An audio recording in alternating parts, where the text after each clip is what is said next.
Olá, tudo bem? Eu sou Pablo Felipe e você está no canal Um Poucochinho de Direito.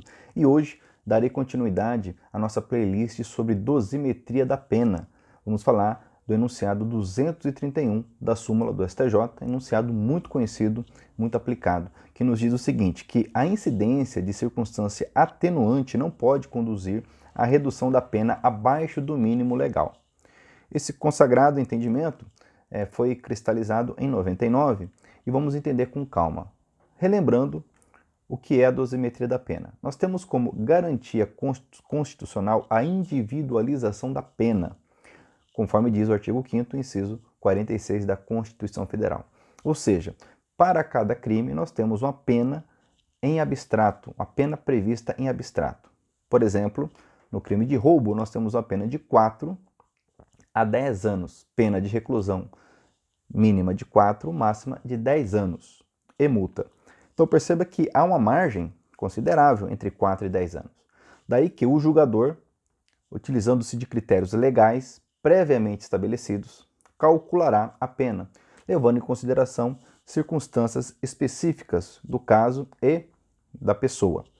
Então, diz o artigo 68 do Código Penal que, ao fazer a dosimetria da pena, o julgador deve observar um critério que a doutrina chama de trifásico, onde são calculados, então, em 3 fases, a pena base, a pena intermediária e a pena definitiva.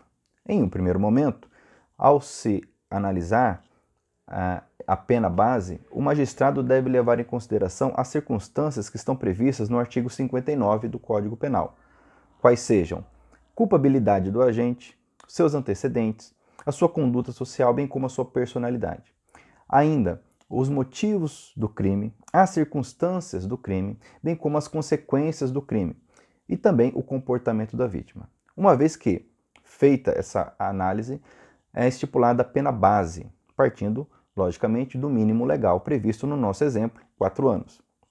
Parte-se, então, para análise da existência de eventuais agravantes ou atenuantes, que são previstas no Código Penal, na parte geral, as chamadas agravantes e atenuantes genéricas, que são aplicadas a todos os tipos penais, salvo se já configurarem elementares ou qualificadoras dos tipos penais. As agravantes vêm previstas especificamente nos artigos 61 e 62 do Código Penal, e as atenuantes no artigo 65 e 66 do Código Penal. Pois bem, também é importante frisar aqui que a lei não traz um percentual, um montante específico para cada agravante ou atenuante, para aumentar ou diminuir. Isso fica a critério do julgador, pautado em algumas balizas já impostas pela doutrina e jurisprudência. Determinada pena intermediária, parte-se então para a pena definitiva, analisando-se eventuais causas de aumento ou de diminuição.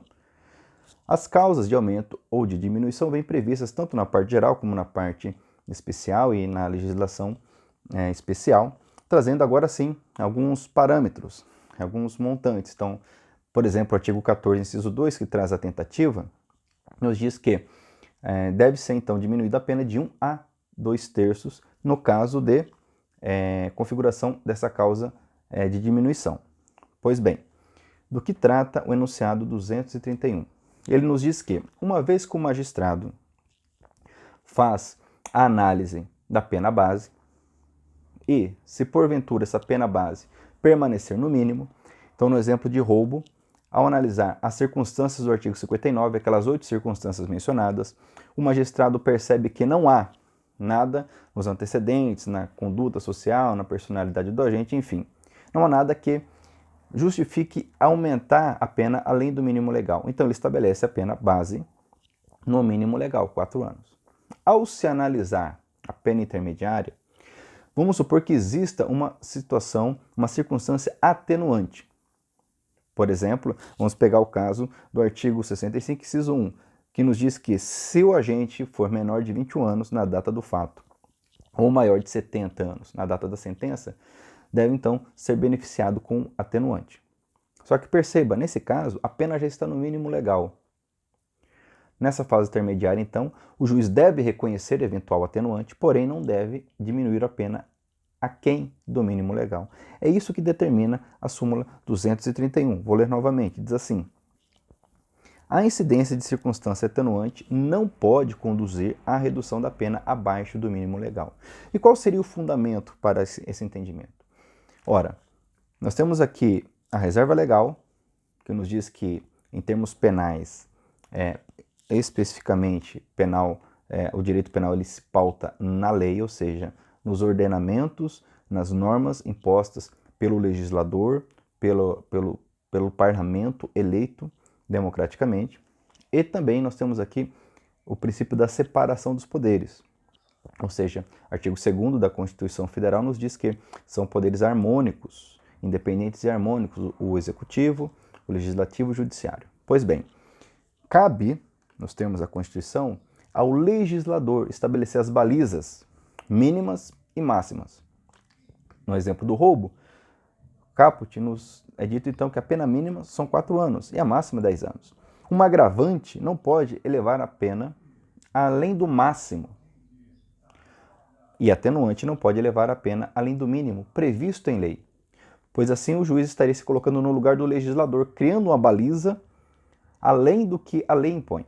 Eventualmente, nas causas de aumento e diminuição, isso é possível, mas na atenuante não é possível, ok? Então, o fundamento desse enunciado 231 está justamente na separação dos poderes e na reserva legal, ou seja, o julgador, ao individualizar a pena, ele tem limites estes impostos pela lei, e ela deve ser observada, ok? Pois bem, espero que tenha ficado claro, espero que tenha te ajudado. Te peço para curtir o vídeo, se você gostou, deixe seu comentário e também já agradeço por estar inscrito em nosso canal e até o nosso próximo vídeo, onde continuaremos falando sobre dosimetria da pena. Até mais!